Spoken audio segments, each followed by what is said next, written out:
ओम श्री गणेशाय नमः। ओम श्री वेदपुरुषाय नमः। ओम श्री गुरुचरणं कमलेभ्यो नमः। वर्णानाम् अर्थसंधानां रसानां छन्दसामपि मंगलानां च कर्तारो वन्दे वाणी विनायको भवानी शंकरो वन्दे श्रद्धा विश्वासरूपिणो याभ्यां विना न पश्यन्ति श्रद्धा स्वान्तहस्तमीश्वरम् आपदामपहर्तारं दातारं सर्वसम्पदां लोकाभिरामं श्रीरामं भूयो भूयो नमाम्यहम्। आइए, आज बड़ा पावन पुनीत दिवस, आज नवरात्र का द्वितीय दिवस है और ब्रह्मचारिणी जी के इस पावन दिवस में भगवान के शिव चरित्र से आज भाग नंबर 2 का हम लोग शुभारंभ कर रहे हैं। और इस पावन चरित्र में प्रवेश करने की पूर्व संध्या पर अपनी वाणी को पवित्र और पुनीत बनाने के लिए भगवान सदाशिव का थोड़ा संस्मरण करें। हरि शरणं हरि शरणं हरि शरणं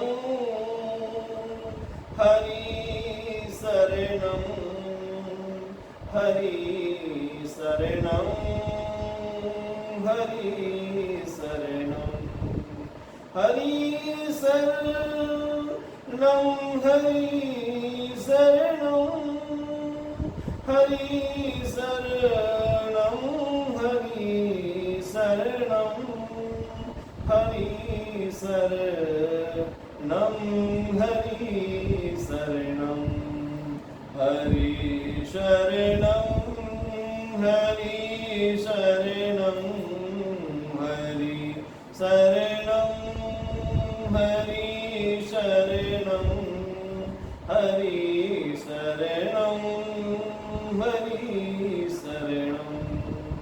बोले काशी विश्वनाथ भगवान की जय।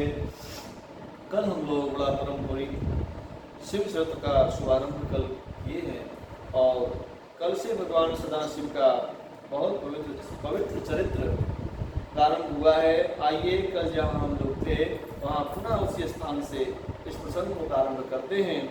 एक बार त्रेतायुग माही और शंभु गए को बजरी सिपाही। एक बार हर्षंग सती जग जननी भवानी और पूजे ऋषि अखिलेश्वर जानी। संग सती भगवान भोलेनाथ एक बार अगस्त मुनि जी के आश्रम में और भवानी सती के साथ प्रवेश कर रहे हैं। और जब ऋषि को ये ज्ञात हुआ कि भगवान सदाशिव भगवान भोलेनाथ महारानी सती के साथ और मेरी कुटिया में पधारे हैं, मानो उनको जैसे लगा कि आज पूर्णिमा का चांद आ गया, आज सभी कुछ आ गया, मेरे घर में सब कुछ आ गया। बड़ी खुशी हुई और बड़े नम्र भाव से और बड़े आर्त भाव से, प्रणत भाव से भगवान सदाशिव का उन्होंने पूजन किया, भवानी का पूजन किया। और पूजन करने के बाद उन दोनों को भगवान शिव और सती को एक दिव्य सिंहासन में बिठाया और इसके बाद में भगवान शिव से निवेदन किया, भगवान आदेश करिए दास की कुटिया में कैसे पधारे। भोलेनाथ ने कहा, हे ऋषिवर, हे अगस्त जी, हमारे मन में एक उत्कंठा है। भगवान कहिए ना, कौन सी उत्कंठा है? मेरे मन में एक उत्कंठा है, हम भगवान नारायण की, भगवान राम की कथा सुनना चाहते हैं। भगवान राम के जो पावन चरित्र हैं, पुनीत चरित्र हैं, उनको हम सुनना चाहते हैं। यद्यपि आप ध्यान रखिएगा, भगवान शिव ही रामचरित मानस के रचयिता भी हैं। रचि महेश निज मानस राखा, रचि महेश निज मानस राखा, श्री राम जय जय राम। रचि महेश निज मानस राखा, जिन्होंने भगवान सदाशिव ने, जिनने राम जी के चरित्र की रचना की है, जिन्हें रचा है, वही आज भगवान भोलेनाथ अगस्त जी से कह रहे हैं, हे भगवान, हमको रामचरित सुनाइए, हमको भगवान राम का, भगवान राघव की परिचर्चा सुनाइए, हम राघव की परिचर्चा सुनना चाहते हैं। ऐसी कथा सुनने की उत्कंठा, ये लालसा बड़ी पवित्र, बड़ी पुनीत। और ऋषिवर प्रसन्न होते हैं और ऋषि ने कथा कहना आरंभ किया। बाल कांड से लेकर के और उत्तरकांड पर्यंत, राजगद्दी पर्यंत भगवान की दिव्य कथा ऋषि अगस्त ने भगवान भोलेनाथ को सुनाई। और भोलेनाथ ने कथा सुनने के बाद बहुत आनंदित हुए भगवान भोलेनाथ, बड़े प्रसन्न हुए। राम कथा मुनि वरज बखानी, और सुनी महेश परम सुख मानी। राम कथा सुनने के बाद भगवान शंकर का मन बहुत प्रसन्न होता है, बड़ा प्रफुल्लित होता है। शिव जी मन में गदगद हो जाते हैं। राम कथा सुनने के बाद मन निहाल हो जाता है, पावन पुनीत हो जाता है। लेकिन भवानी शिवा को मन में शंका होती है और सती के मन में शंका होती है कि कैसे वक्ता है, ये कैसे वक्ता है। हमने तो ये अभी तक सुना है कि जो व्यक्ति कथा सुनाता है वो वक्ता होता है, जो सुनता है वो श्रोता होता है, और कथा सुनाने वाले वक्ता की पूजा होती है और श्रोता पूजा करता है। यहाँ तो उल्टा हो रहा, वैषम्य हो गया है, विपरीत हो गया है। यहाँ जो कथा सुना रहा है वही श्रोता की पूजा कर रहा है। इस बात को लेकर के देवी सती के मन में थोड़ा भ्रम हो गया, वहम हो गया, संदेह हो गया। और संदेह एक बहुत बड़ी बीमारी है मेरे भाई बहन। समाज में जहाँ जहाँ संदेह का उद्भव होता है, जहाँ जहाँ संदेह उत्पन्न होता है, वहाँ वहाँ एक बहुत बुरी क्रांति पैदा होती है।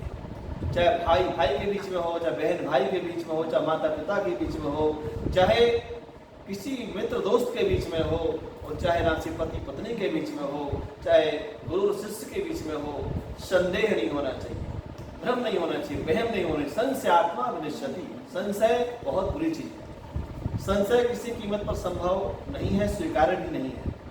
देवी सती को मन में संशय हुआ और इसके बाद भगवान भोलेनाथ ने, अभी इसका प्राकृतिकरण देवी ने नहीं किया है, मन में उनके संशय चल रहा है। लेकिन यहाँ भोलेनाथ मुनि से विदा मांगते हैं। हे मुनिराज, मैंने कथा बड़े आदर से कथा सुनी, बड़ा अच्छा लगा, मन बड़ा प्रसन्न हुआ।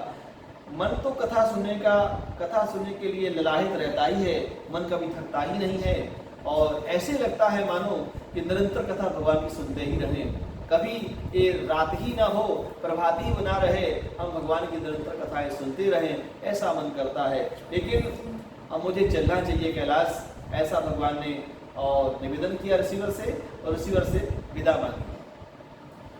मुनिशन विदा मांगी त्रिपुरारी, और चले भवन संग दक्ष कुमारी।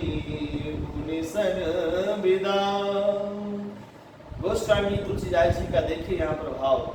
जिस समय देवी सती जब आई थी भगवान भोलेनाथ के साथ में, तुमने क्या लिखा था कि संग सती जग जननी भवानी, और पूजे ऋषि अखिलेश्वर जानी। संग सती जग जननी भवानी। जगत की अम्बा महारानी भवानी सती जब भगवान भोलेनाथ के साथ में आई हैं, कितना सम्मान कितना आदर यहाँ दिया जा रहा है। और जब देवी सती के मन में संशय हुआ तो गोस्वामी जी ने एक शब्द में लिख दिया, एक शब्द में गोस्वामी लिखते हैं,